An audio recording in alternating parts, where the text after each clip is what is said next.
Anyway, let's go out to the rig and talk about what we're going to be doing today. Sorry, I got the selfie stick. I hate to jostle that when you guys are here. Let's see.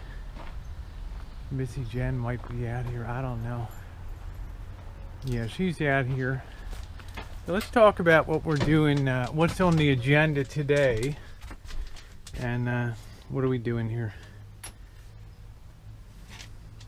This is screwed on? Taken off, yeah, that's... How are they screwed on? We're gonna, today's thing, and good morning, Missy Jo. Good morning. Today's thing, we want to take these curtains off here, and they have little stoppers at the end here, and I have better ones on here now.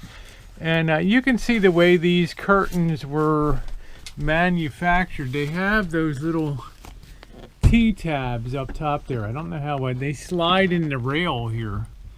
You can see the rail, and Missy Jen is removing them because we're gonna I think cut those T's off, and we're gonna have a new arrangement. We can't go to RV parks with these funky curtains, so we're gonna take these today and we're gonna launder these, and they should come out of the dryer pretty good. We'll get them removed right away.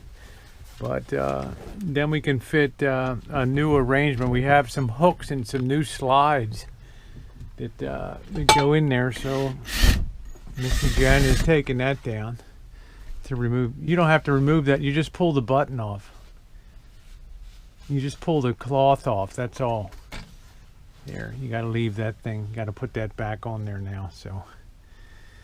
All right, so this first thing that we're going to be addressing today. The second thing is I need to fabricate a bracket because I want to put the Cobra CB here. I don't want to use this GE CB, so I'm going to be popping the Cobra on there. And to do that, I bought a piece of metal. I have to try to fabricate a bracket to be able to fit that. So there we go. So there's the first one, and we're going to see, before we tear off any T's, you can see these little T's on the top of these, and this is T, not T-E-A-S-E. You can see how they set up to roll down, the stay on the rail, but these things break, these tabs break. So we're going to end up removing these, cutting these below the surface so they don't show, but we want to go inside and make sure that the new hanging arrangement is going to be satisfactory. So yeah, some of this stuff is pulled down a little bit, this molding and stuff. Yeah, okay, that'll be good. The other thing I want to do today, we got to start cleaning up in here because we're going to be hitting the road next Friday. But this vacuum is a real pain in the ass. When you go to put the metal tube in, you can see the two little metal balls there. Well, you have to have the metal strip on the vacuum hose perfectly aligned to get that sucker turn on. So I want to put a band of metal around that hose end. They have like copper tape that they use to keep slugs off of citrus trees, wrap it around. So I'm going to put that around the hose, try to do a real neat job, and that'll expand the contact surface on that. So we got definitely got some cleaning up to do and try to launder these curtains. So let me take this first set inside, and then I'll show you what the hanging arrangement's going to be.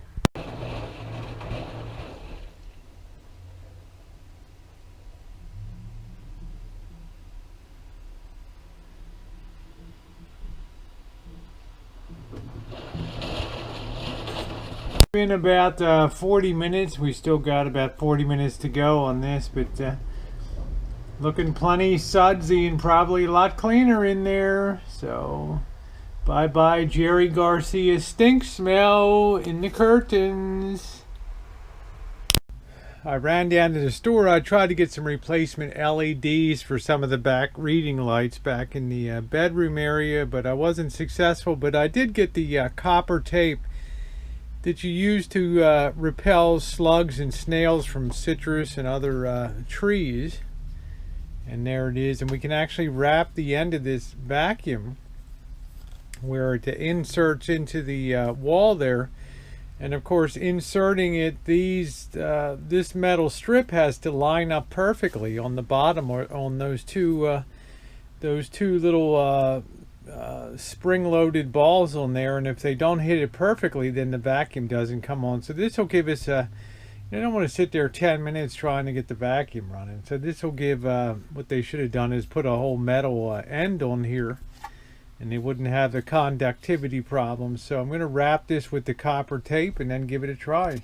At the end, all wrapped up real good here with that copper tape. And now it shouldn't be so relevant how this thing goes in. You should be able to put it in anyway. And it just takes off right away. You don't have to jam it in real far, which will help preserve the tape won't get torn up. So yeah, I think we'll call that a success. Make it a lot easier to clean up the place to have the vacuum. So yeah, very happy with that modification. Like I said, if I was the GM engineer, instead of having this thin metal tab here, spring steel tab, I would have just put a coupled a metal piece, you know, piece of steel on the end with a slight taper to go in, and then wouldn't be so frustrating to put the vacuum in. So yeah, it makes a good tight seal. And as you can see, the tab can be anywhere now. Doesn't matter. All right, good deal. The other thing I want to work on is it's these sliders and these tracks. I still don't have that lubricated enough, so I've been taking the vacuum here, cleaning out the tracks, and I'm going to go get the silicone lubricant and see if we can make that window easier to open, because this will be like a total pain in the ass like this. So many times I think people's windows fail and they have water intrusion because they don't understand how the water channels out. If you look below, you'll see drain ports here, and it's very important that they be kept unblocked. If you look up top here, you just see the tremendous amount of dirt in this channel here, and this just does a lot when it's floating freely, like in this track here, to cause all kinds of mayhem when it comes to proper drainage. So want to clean that all out real good and lubricate and see how well we can get that slider again. Gee, you could almost plant a garden with all the stuff in there. I don't know how well you can see it, but that window is actually separated from the track. It's got good rubber all around it, but for some reason or another it's been you know, pulled away. I don't know whether somebody did some repair, but it's got to be driven back in. So I'm just using a block very carefully with low pressure, tapping from the top to the bottom. I've already closed that thing a good 1/4 of an inch, so I'm going to keep going to see if I can get that closed all the way. All right, I think we got success on that. On top and bottom, we've got no more gap there. Luckily, I don't think there was ever any water intrusion because the drainage is so good on this. But yeah, it's good to have that closed anyway, with all the rubber gasketing all in position. So I'm going to go ahead and get back to cleaning the tracks and get the windows working right. Alright guys, that's pretty well lubricated. Move a lot easier now than used to. Liking that big piece of glass. We got her sealed in good at the end. Don't want the windows that are really difficult to open and close. So we'll leave that open for ventilation, and I'll move on and do the same thing to the other side. Check out that and see what that looks like.